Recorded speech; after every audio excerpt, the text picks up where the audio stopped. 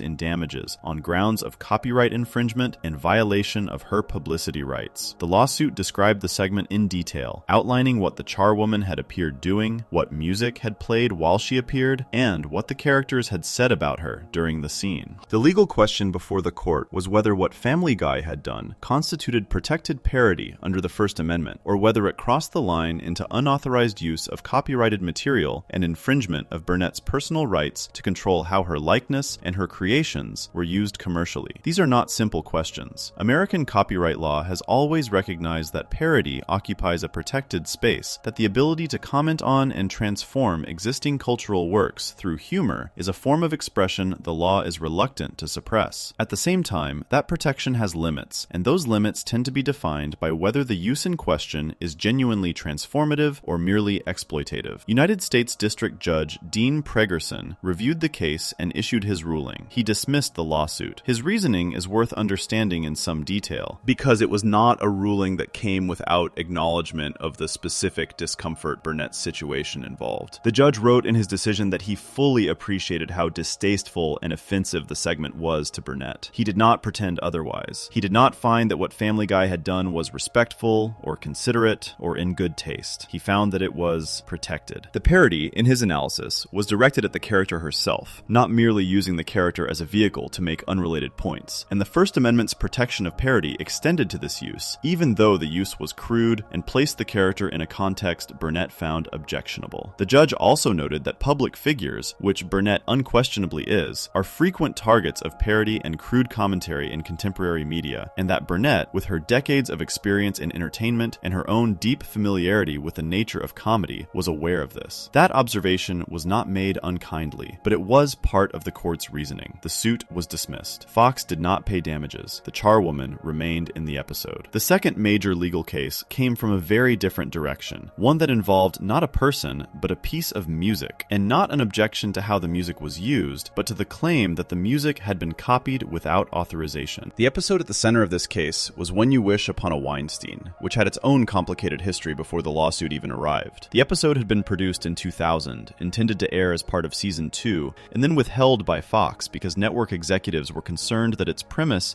might be interpreted as anti-Semitic. The episode's central plot involves Peter being scammed out of money and concluding, based on a stereotype he holds without malice or awareness, that what he needs is a Jewish person to help him manage his finances. A lawyer named Max Weinstein arrives, conveniently, when his car breaks down outside the Griffin home. Peter befriends him. The episode treats Peter's reasoning as the product of his characteristic ignorance rather than genuine prejudice, and Max Weinstein is presented as a fully realized and sympathetic character rather than as a target of mockery. The question of whether the satire of Peter's beliefs successfully separates itself from the beliefs themselves is one that Fox's executives in 2000 decided they did not want to test with a live broadcast audience. The episode sat in a kind of limbo for 3 years. It appeared on the Season 2 DVD release in September 2003. Adult Swim aired it on November 9th, 2003. Fox itself did not air it until December 2004, and when it did, a line in the episode's central musical number was altered. In the original version, Peter's song I Need a Jew contained a lyric referencing the killing of Jesus in a manner that many would find offensive. The Fox broadcast version changed that line. The Adult Swim version and the DVD contained the original. The musical number itself is what generated the lawsuit. I Need a Jew is structured as a parody of When You Wish Upon a Star, the Oscar-winning song written for the 1940 Walt Disney film Pinocchio. The melody is recognizable as related to the original. The structure of the lyrics mirrors the structure of the original song while replacing the content with Peter's search for a Jewish financial advisor. In October 2007, Bourne Company, which is the music publishing house that owns the copyright to When You Wish Upon a Star, filed suit in United States District Court in Manhattan against Fox, the Cartoon Network, Seth MacFarlane personally, the show's composer Walter Murphy, and several Fox corporate entities. The suit alleged copyright infringement, sought unspecified damages, and asked the court to halt the distribution of the episode. Bourne Company's attorney made the case in press statements that the structure of the parody made the connection to the original song undeniable.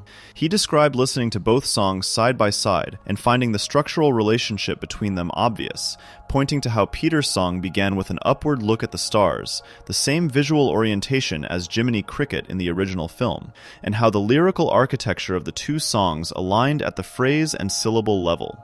Fox and the other defendants argued that I Need a Jew was a parody and therefore protected by fair use under the Copyright Act. Parody has a specific legal meaning in American copyright law, derived from the Supreme Court's 1994 decision in Campbell v. Acuff Rose Music, which established that parody, meaning work that comments on and transforms the original material through humor, enjoys broader fair use protection than other forms of copying. The defendants argued that their song was not merely using the melody of When You Wish Upon a Star, but was commenting on it, specifically by contrasting its original message of innocent hope and wholesome aspiration with a very different kind of supplication, and also by commenting on Walt Disney's historical reputation as an anti-Semite, which the court found was documented in published biographies of Disney that the defendants presented as evidence. The interplay between those two arguments, that the song parodies both the original's tone and Disney's personal history, was what the court found most legally significant. Defendants had actually approached Bourne Company before producing the episode and asked for permission to use the song. Bourne Company had refused. The show made the parody anyway. This sequence of events was relevant to the court's analysis of the defendants' intent. United States District Judge Deborah Batts ruled in March 2009. She granted summary judgment for the defendants. Her analysis found that I Need a Jew was parody rather than satire in the legal sense, meaning it was directed at the original song itself as a target of the humor, rather than merely using the original as a vessel to comment on something else entirely. That distinction mattered because parody in the legal sense receives stronger fair use protection than satire. Having found that the song was parody, she applied the 4-factor fair use analysis required by the Copyright Act. On each factor, she found in favor of the defendants. The transformative nature of the new song, the very different tone and message of its lyrics, the substantially different use compared to the original, and the unlikely effect on the market for the original all weighed against a finding of infringement. Bourne Company lost. Fox and the show's producers prevailed. The episode remained in distribution. The legal reasoning the court applied became part of the documented record of how American copyright law treats animated television parody,